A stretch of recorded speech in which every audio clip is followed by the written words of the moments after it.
And I appreciate the dichotomy, the idea of us underbuilding and overbuilding. So, yeah, and we hit it in the middle. Yeah. I wanted to follow up on what you were saying. My concern is with the middle school.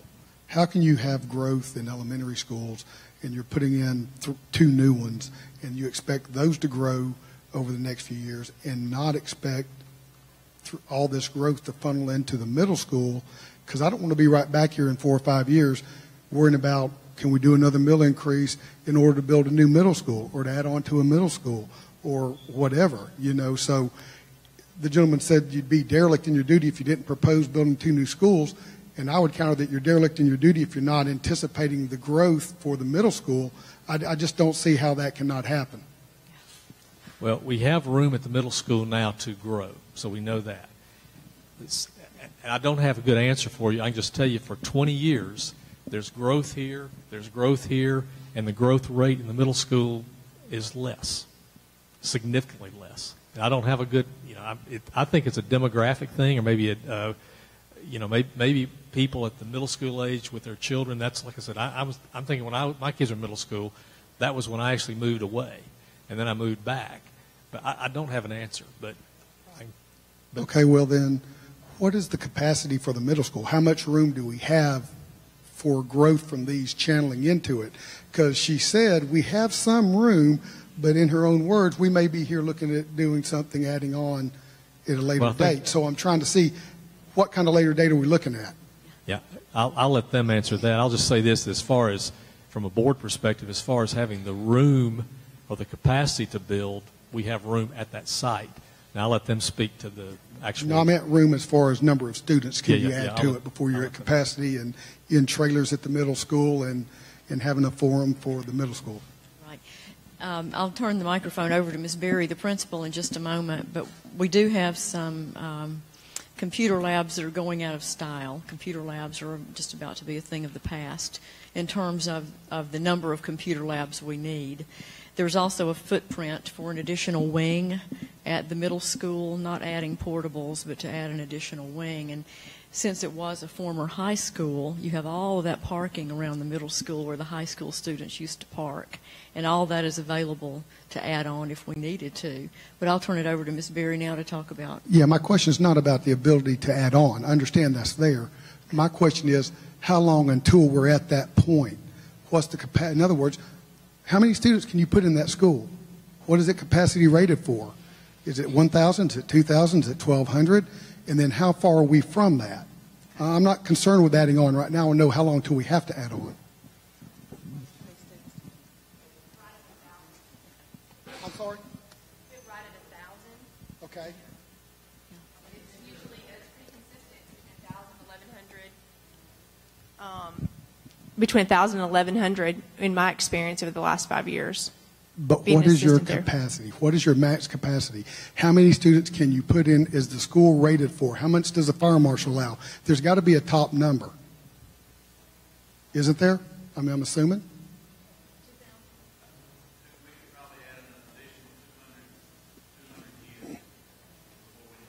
So we got room for about 200 more kids, and we're building 2 new schools so that we could have as much as 1,500 kids from 3 elementary schools, and we're counting on 300 kids a year to move away.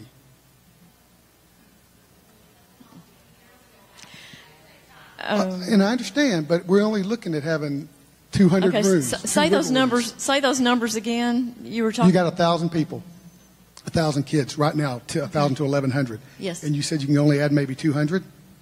We have room for 200 in the middle school more. For 200 more. Mm-hmm. And if you max out on your elementary schools at 1,500, there's like a 300 disparity here. Yes, I understand they don't all influx, but the numbers are probably spread pretty evenly across, I'm guessing. I'm with you. He's asking a brilliant question. And he's talking about 1,500 students at an elementary school and growth and what might happen. So I'm going to break it down a different way. And from the population studies, there are about 300 students per grade in K-12. And when you have a K through 5 school, you have 6 grades. And when you have a middle school, you have 3 grades. So that's where the difference is. You only have 6th, 7th, and 8th. You don't have 6 grades. You don't have a K through 5 coming into that. So we need about half that to meet that need. But that is a great thought process. Yeah. And just last thing I'll say, you said it's not the forum for it. We can build 1,000 schools. We can build Taj Mahals. If we don't pay our teachers appropriately, it doesn't matter what facilities they're in. Thank you. I appreciate that. I hope our meal increases and that we can do that. I do appreciate that. Yes. Yeah.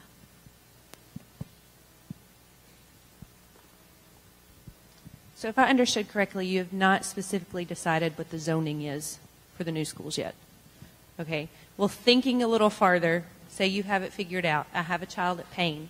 What if I'm zoned for the new school? Is my child going to be required to go to that new school, or will they be grandfathered into Payne? Is that something that's going to be left up to the parents? Or Yeah, this has been discussed, and if the ad valorem tax passes and we go into this plan, then the school board will be discussing at their retreat on April 21st the concept of open enrollment. Now, there will be zone lines drawn, and this was the question asked at your PTO meetings. This is the most frequently asked question by the parents at Payne. When the zone lines are drawn, those are the students that would feed into that school for transportation. If you want transportation for your child on a school bus, then you would have to go to that school.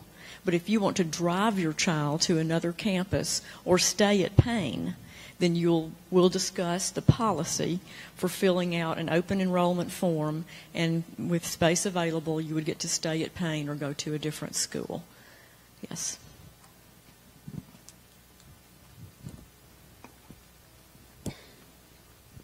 And I just want to clarify, and correct me if I'm wrong, but I believe that we got to kind of get in our minds that if, like you're at Payne now, where presumably you'll be zoned would be to a school nearer where you live. So, but the Payne school, as you know it today, would not be the same because a third of those teachers will be in another school. So I think that, there may be some reason, I mean, there may be another reason, but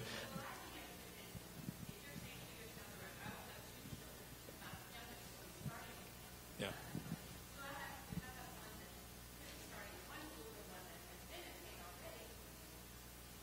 Yeah, and I think, we can discuss that. I mean, that's something we'll discuss. But I guess the point I wanted to make was I just want to make sure people understood that Payne as it is now, some of those teachers they'll be spread different places, and you'll be nearer. So there may be a teacher you want, or maybe another reason you have, but I just want to make sure that was clear.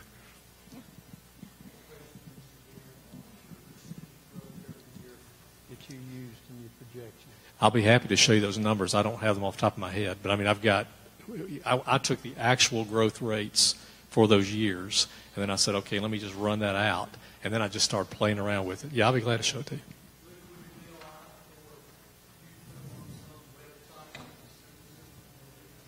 Sure. I mean, they're not scientific. They're math that a CFO would run, but they gave me comfort. So, but I'll be glad that I can provide that data. You all could exchange email addresses. Yeah.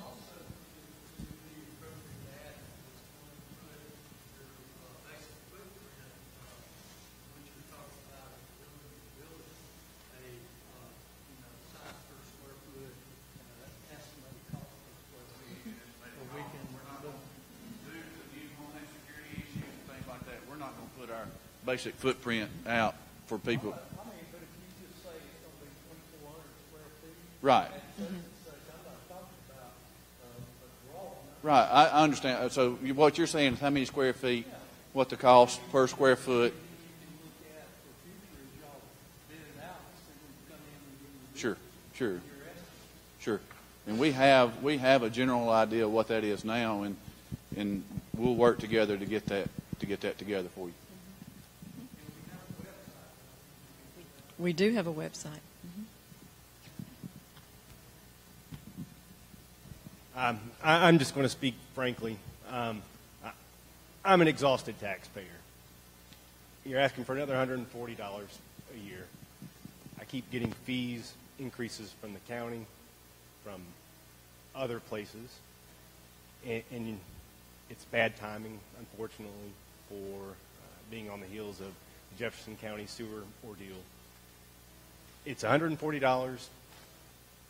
but it's $140 I'm not willing to spend. I understand that you need new schools. We really do. It's overcrowded. I think you're asking too much.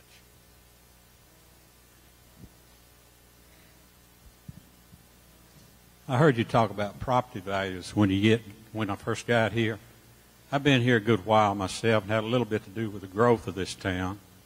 I think if all of you will check, you're paying less taxes right now than you were 5 years ago. I'd like to see my house get back up to the value it was. And I think that if you look, you're paying a whole lot less. Your house is not worth what it was 5 years ago.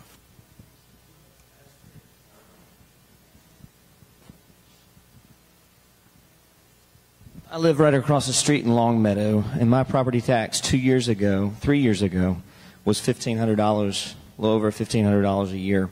It's down to $1,300. The amount, if I stuck my house for sale today, I couldn't get what I want for my house. And the property tax is the only tax that can benefit you when it comes down to this time of the year, every year. You can take that off on your taxes. You can't do that with a sales tax. So, get the sales tax out the door with what they did, a year ago or 2 years ago, whenever that was passed. But let's focus on this. This is the tax that can benefit a taxpayer. And don't look at it as $140 a year, but look at it as, hey, I can take this off as a deduction on my taxes, and you can get some of that back. This is the only tax that can do that.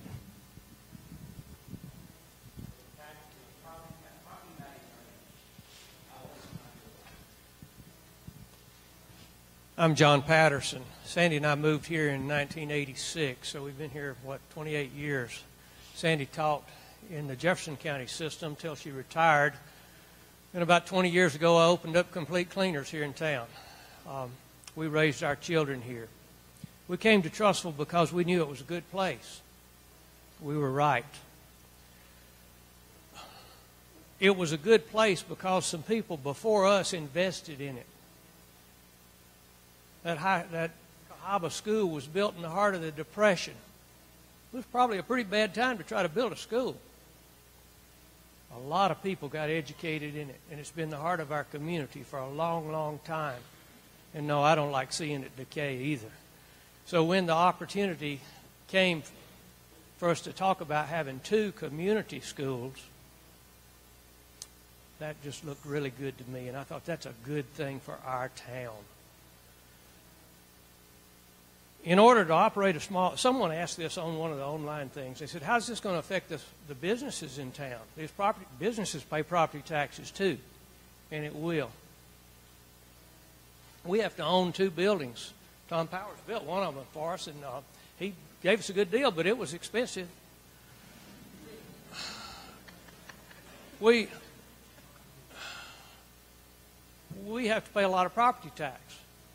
We'll pay a lot of property tax more when this happens. But how will it affect us? Our business, if Trussville becomes a better place, our business will be more prosperous, easier for it to pay those taxes. How will it affect our customers? I calculated this, and my numbers work kind of like Danny's. I do them on a piece of scratch paper, but it gave me confidence. If you spend $10 at Complete Cleaners and this tax passes, you'll spend $10 and a penny for us to stay even. Not a big deal. Each generation has to search its heart and decide what it's going to invest in this world that'll be left there when it's gone. I'm not one to vote for taxes. I'm really conservative. I don't know that I've ever voted for an additional tax, but I support this one. And by the way, I've got 3 grandsons in the schools, and one of them is in one of those trailers. Thank y'all. Thank you, John. Thank you.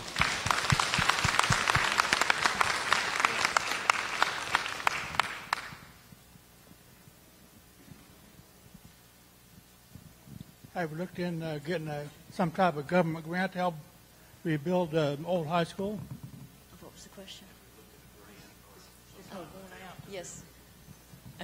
I'm sorry, your microphone wasn't on. Did you ask if there was a grant to restore the old historic high school? We have looked at a few, and we're still looking. The answer is we haven't found one that we qualified for, because the grants to restore historic buildings have a baseline for poverty in the community, and we don't meet that baseline. So the grants we've looked at, we didn't qualify for, but that's a great idea, and we're still looking. And if you want to help us look, please do, because I know there's money out there somewhere to bring that building back to life. And the qualifiers eliminate us, but we're still looking for the right grant. I want to tell one quick story about last night at the school board meeting. The gentleman may be here, but we was having a work session last night. We was talking about how great a place Trussville was and all. And there was a guy sitting. I'd never seen the guy before. If he's here, he's a good guy. Is he here? Yeah, he's here. He was. We was talking about it. He said, "I agree with what y'all saying." He said, "I moved here from Ohio a year ago. I have no children in the school, but I looked into place for us to invest a home, and we looked at Trussville and being a great place and a great school system, and I know if I invest in property that it's got to be where there's a good school system, so I'm up here to help y'all." I thought he was up here to fuss at us. He said, "I'm up here to help you," and his wife is helping also the sign. Now, 45 seconds ago, I felt my phone vibrate, and I get an email from an 80-year-old lady, and she may not be 80, she may be a little more, but I'm going to say 80-year-old lady that sent me an email. She had no idea we was up here. Well, she said, "Bill, the only thing I can do to help the school thing is put up signs. Be sure someone gets me some signs, because I'm on the busy road over off to the, whatever that road, Roper Road or whatever it is." She said, "I got a busy road, and I want you to be sure." And here's a lady that's husband is very ill, and she's like me, she's getting up in a year, but she said, "I want to help all I can with the get for these kids." So that's two pretty good stories. Thank you. I didn't see you over there. Thank you. Okay. Okay.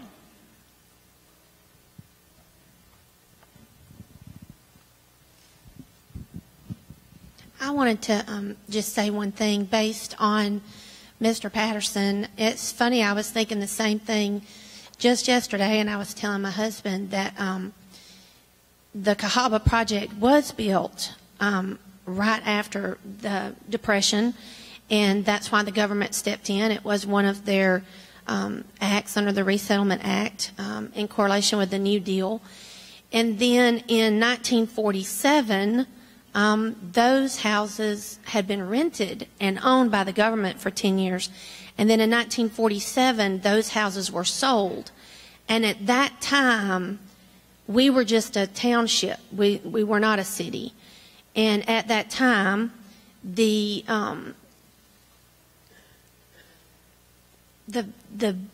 formation for building a city had been laid down because of the Cahaba project.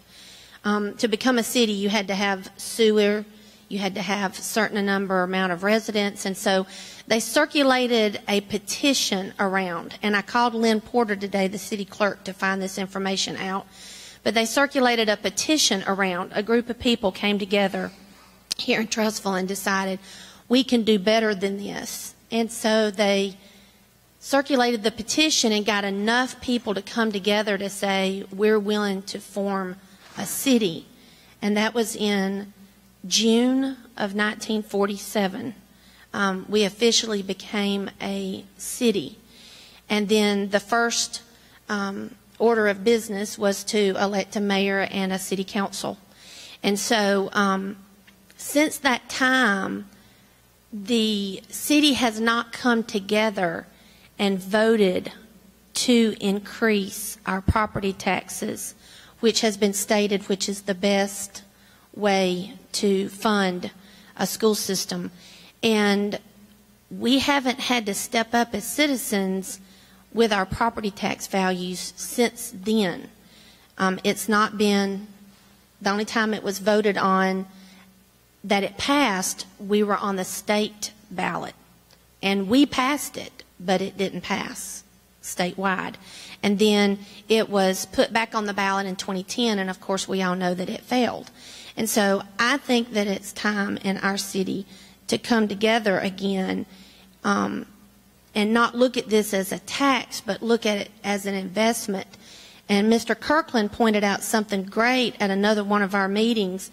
When you look at the per student ratio of the other school systems, and you look at Mountain Brook, and they get more money per student, the reason why is they came together and made the decision that we're faced with around 40 or so years ago. And they came together and raised their property taxes. They paid for their school systems, and now all of their buildings are paid for. And now they're still collecting that property millage. And now they can take that money and put it directly into per student.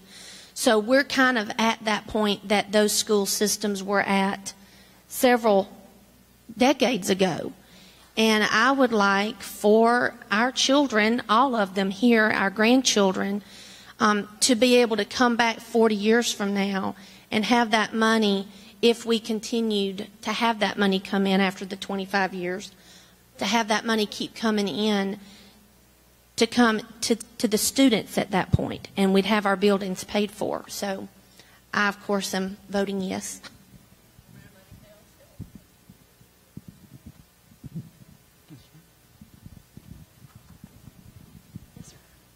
Yeah, I just want to say first, I'm completely behind the idea. I like the community schools. I like everything about this. Just have a question about traffic plans, and I know that's probably down the road somewhere, but has there consideration been given to dealing with traffic problems, mainly with the Magnolia Place School? Okay. Yes.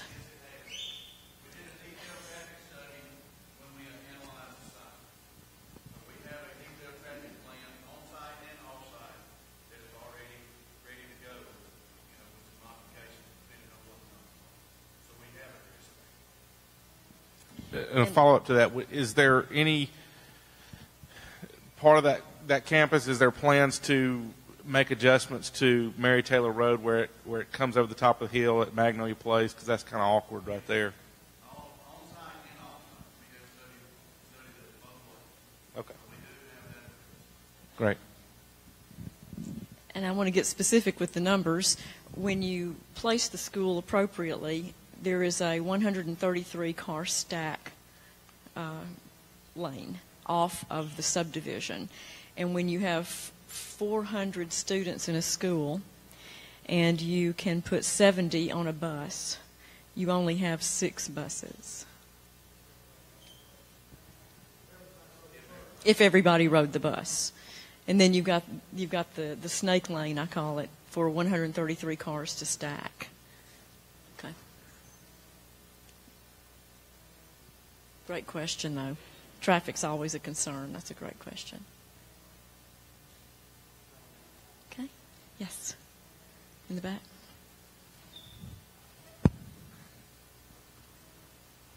I didn't come over here to ask any questions or tell anybody anything, but I've been driving a school bus here for 29 years.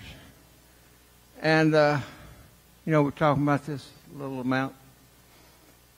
We have elementary kids that ride one way 12, 15 miles to Payne Elementary. And if a parent takes them at $3 something a gallon, how many trips is that going to take to recover what you pay? We have great buses, we have great bus drivers, but common sense tells me the safety part of it. The shorter distance you have to go to school, the safer it is. It doesn't make any difference whether the parent takes them or whether they drive the school bus. The shorter distance a child has to ride to school is the safest. That's the safety part of it. Mm-hmm. That's just common sense to me. Thank you. Thank you for saying that, because I had a parent call to tell me that on the day that it snowed unexpectedly, if we had had community schools, her child could have walked home with her. She could have gotten to the school site. She knows where it is. It's in Magnolia. And she could have gotten to the school and walked home with her child rather than having that child being farthest away from any other student, because on the southern end of Highway 11 is all of the new housing, and they travel the farthest. So those students could have walked home that day.